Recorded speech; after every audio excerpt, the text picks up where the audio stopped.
সবসময় তার রিফ্লেকশন একই রকম ছিল, প্রতিক্রিয়া একই রকম ছিল। যখন মাক্কি যুগ, মুসলিমদের অবস্থা দুর্বল, মুসলিমদের হাতে কোনো রকম ক্ষমতা নেই, আলাদা রাষ্ট্র নেই, কোনো ইকোনমিক বেস নাই, আমরা সেখানে অনেকটাই দুর্বল, বেশ দুর্বল। বরং সেখান থেকে হিজরত করে চলে যেতে হয়েছে মদিনায়, তাই নয় কি? সেক্ষেত্রে ওই জায়গায় নবী করিম সাল্লাল্লাহু আলাইহি ওয়াসাল্লাম কোনো রকম সামরিক এগ্রেশন নেন নাই, কোনো রকম সামরিক বা আঘাতের বদলে আঘাত এই টাইপের কোনো কনক্লুশনে তিনি যাননি। সবর করেছেন, বদদুয়া করেছেন। ঠিক যেমন আমি বললাম, আমাদের করণীয় এখন এটাই, সবর করতে হবে, আপনাকে বদদুয়া করতে হবে, আপনি নিজের রাসূলের আদর্শ থেকে দেখাবেন, ইত্যাদি ইত্যাদি। এখন আপনার সেই ক্ষমতা নাই, এখন আপনি এরকম কোনো ইনিশিয়েটিভ নিতে যাবেন না। এই অবস্থায় আপনি এরকম কোনো ইনিশিয়েটিভ নিতে যাবেন না যেমনটা নবীজি মদিনায় নিয়েছিলেন। তাহলে মুসলিমরা উল্টা ক্ষতির মধ্যে পড়তে পারে, বরং জমিন মুসলিমদের জন্য আরো সংকুচিত হয়ে আসতে পারে। কিন্তু মদিনার যুগে নবী সাল্লাল্লাহু আলাইহি ওয়াসাল্লামের যখন সেরকম ক্ষমতা ছিল, তখন তিনি অ্যাকশন অন্যরকম নিয়েছেন। যদি কখনো এই জমিনে আল্লাহ পাক ইসলামকে আবার সেই জায়গায় নিয়ে যান, তখন সেই অ্যাকশন নেওয়া। চোরের যে হাত কাটে, চুরি করলে হাত কেটে দেওয়া, এটাকে আপনি এই ধরনের কোনো সিচুয়েশনে বাস্তবায়ন করতে পারবেন?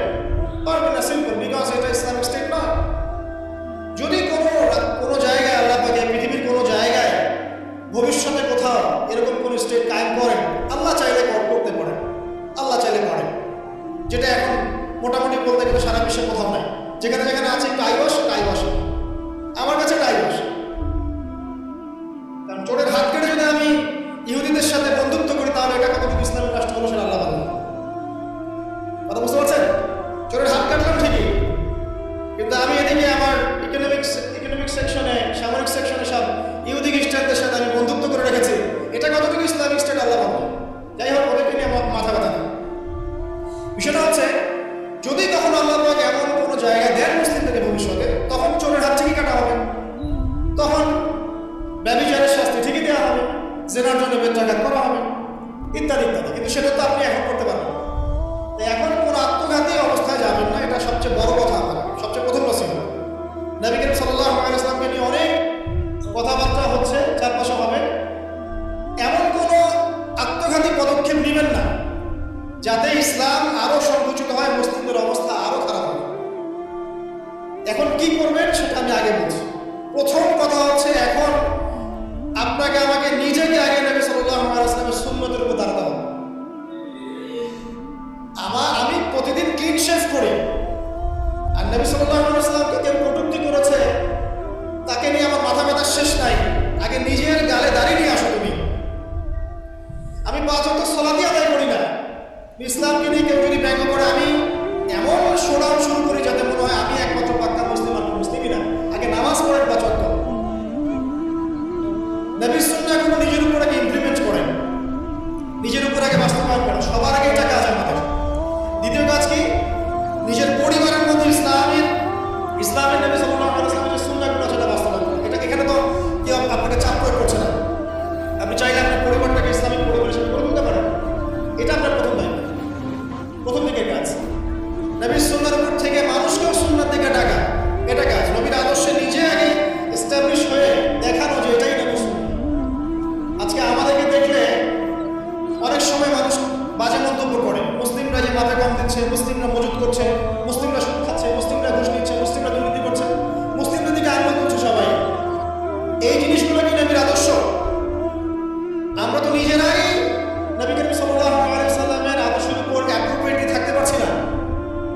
তাহলে আমরা কি সত্যিকার অর্থেই আদর্শ উন্নত হতে পেরেছি? আমাদের প্রথম কাজ আগে এইটা, আগে নিজের উপরে এটা ইমপ্লিমেন্ট করব। দেখবেন, এভাবে যখন আমরা প্রত্যেকেই নবীর সুন্নাহ মেনে চলবো, জীবনে, পারিবারিক জীবনে, ইবাদতে, অর্থনীতিতে, সমাজে, চলাফেরায়, মুআমালাতে, দেখবেন ইনশাআল্লাহ তাআলা আস্তে আস্তে দেখবেন পরিবেশ পরিস্থিতি সব পরিবর্তন হবে। তাই প্রথম নসিহত, অনেকেই কিছু উগ্রপন্থী কমেন্ট করে থাকেন ফেসবুকে, এটা ওটা, এগুলো তো যাবেন না প্রিয় ভাইয়েরা। এগুলো আমাদের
ইসলামের সাথে শিরকের মিশ্রণ, 1 নম্বর। 2 নম্বর ছিল রিবা, সুদ। সমাজের ইকোনমি পুরো সুদ ভিত্তিক ছিল। 3 নম্বর দেখবেন মাদক, খামার, খালি মাদকের ছড়াছড়ি। 4 নম্বর দেখবেন এই যে নারী জাতির ফিতনা, নারীর অবমাননা। নারীকে কোনো মোটেই মূল্যায়ন করা হতো না। তবে এতটুকু বলে নেই, ওই যুগেও নারীদের পোশাকটা শালীন ছিল এই যুগের চাইতে। ওই যুগেও নারীদের পোশাকটা শালীন ছিল এই যুগের চাইতে, কিন্তু ওদেরকে অধিকার দেওয়া হতো না, বৈবাহিক অর্থনৈতিক অধিকার দেওয়া হতো। জেনা ছিল বেশি, ব্যভিচার ছিল বেশি, জুয়া এগুলো বেশি ছিল, এবং গোত্রীয় হানাহানি দ্বন্দ্ব সংঘাত বেশি ছিল। এখন আপনি একটু ঠান্ডা মাথায় চিন্তা করেন যে এই প্রত্যেকটা প্রবলেমস এখনকার বিশ্বে নাই, ওই জাহিলি যুগের চেয়ে বেশি আছে না কম আছে? এখন তাহলে কোন যুগটাকে আমরা এই জাহিলিয়াত বলবো? ওই যুগটাই কি শুধু আইয়ামে জাহিলিয়াত, নাকি আবার জাহিলিয়াত ফিরে এসেছে? প্রতিটা জায়গায় আপনি ঘেটে দেখেন শিরকের ছড়াছড়ি আছে, ইভেন মুসলিমদের মধ্যেও আছে, মুসলিমদের ভিতরেও শিরক আছে। প্রতিটা ডিপার্টমেন্ট ঘাটেন রিবা, রিবা, সুদ ছাড়া আমরা চলতে পারি না। সুদ খাবো আর বলবো যে নবীকে গালি যারা দিয়েছে ওদেরকে হত্যা করো, এই কথা বলছেন, তাই না? নিজে আবার সুদ করো। তুমি নিজেই তো আল্লাহ এবং তার রাসূলের সাথে যুদ্ধ করছো। আল্লাহ পাক কি বলেছেন? যে ব্যক্তি সুদ ছাড়ছে না সে কার সাথে যুদ্ধ করছে? আল্লাহ এবং তার রাসূলের সাথে যুদ্ধ করছে। তাহলে কোন মুখ নিয়ে আমি কথা বলতে পারি যখন আমি নিজেই রিবা খাই? পরিবর্তনটা কোথায় দরকার ভাই? নিজেদের আগে না? আচ্ছা, এখন দেখেন সারা ওয়ার্ল্ড রিবা কেন? আমি এটা নিয়ে ব্যাখ্যা করতে যাচ্ছি না। এরপরে মাদক, আপনারাই ভালো জানেন যে প্রত্যেকটা যুব সমাজের এই যে সেক্টর, স্কুল লেভেলের বাচ্চারা পর্যন্ত এখন ভয়াবহ সব মাদক সেবন করছে। এগুলো নামও শুনিনি আমরা কখনো। মাদকদ্রব্য নিয়ন্ত্রণ অধিদপ্তর তাদের যত কাজ করছে, ক্লান্ত হয়ে যাচ্ছে, তাও মাদক থামাতে পারছে না। প্রশাসনের লোকজন মাদকের পিছনে রেড দিতে দিতে, মিশন চালাতে চালাতে ক্লান্ত হয়ে যাচ্ছে। একটাকে ডিফেন্ড করছে, আরেকটা নতুন মাদক আসছে। দেখবেন এগুলো কি পরিকল্পিত না? একটা যুব সমাজকে ধ্বংস করার জন্য। দেখেন ওই জাহিলিয়াত এখন নাই। নারীর যে ফিতনা, অবমাননা, এটাকে আগের চেয়ে বেড়েছে না কমেছে? এই সংক্ষিপ্ত সময় আমি ব্যাখ্যা করতে যাচ্ছি না, আপনারা ভালো জানেন বেড়েছে না কমেছে। মেয়েদের পোশাক, এখন মেয়েদের পোশাক আছে না ছেলেদের পোশাক? পোশাক পরেও মেয়েরা নগ্ন থাকছে না? ফ্যামিলিস্ট রেভলিউশনের কারণে মেয়েরা ছেলেদের জায়গা নিয়ে নিয়েছে না? সমাজে জেনা বেড়েছে, পরকীয়া বেড়েছে, ধর্ষণ বেড়েছে। এর বিপক্ষে পশ্চিমারা কোনো সমাধান দিতে পেরেছে?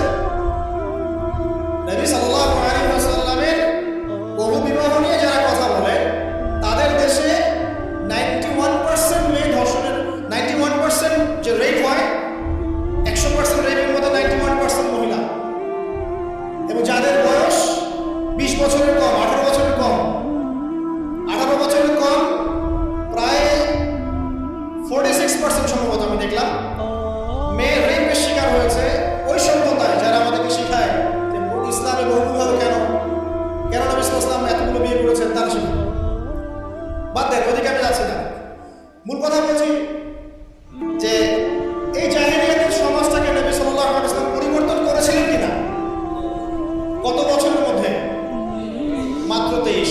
আমাকে একটা সমাজবিজ্ঞানী দেখান, একটা রাজনৈতিক নেতা দেখান, একটা অর্থনীতিবিদ দেখান, একটা দার্শনিক দেখান, একজন মহামানব দেখান, লিডার দেখান, যে মাত্র 23 বছরের ব্যবধানে, মাত্র 23 বছরের ব্যবধানে পুরো আইয়ামে জাহিলিয়াতকে এমনভাবে পরিবর্তন করেছেন যে মক্কা বিজয়ের পরে না মক্কায় কোনো শিরক আছে, না কোনো সুদ আছে, না কোনো মাদক আছে, না কোনো নারীর হেনস্থা অবমাননা আছে, না বেপরদা অশ্লীলতা আছে, না জেনা আছে, না ব্যভিচার আছে, না গোত্রীয় হানাহানি বন্ধ আছে। একটা মানুষ দেখান সারা বিশ্বে। চরিত্র কি নিয়ে গঠিত হয়? শুধু কি বিবাহ কেন্দ্রিক বিষয় নিয়ে চরিত্র গঠিত? মানুষের চরিত্র বলতে আমরা কি বুঝি? তার কথা, তার কাজ, তার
হেলফুল ফিউচার তৈরি করেছিলেন ইত্যাদি। 40 বছর বয়সে যখন ওহী আসলো, 40 বছর বয়সে যখন ওহী আসলো, কি আসলো? আল কোরআন এবং তার ব্যাখ্যা সুন্নাহ। এই কোরআন এবং সুন্নাহকে কাজে লাগিয়ে, এর শিক্ষা দিয়ে, এর জ্ঞানটাকে প্রচার করে, মানুষের মধ্যে এর জ্ঞানটাকে ইনস্টল করে নবী সাল্লাল্লাহু আলাইহি ওয়াসাল্লাম পুরো সমাজটাকে সংস্কার করলেন।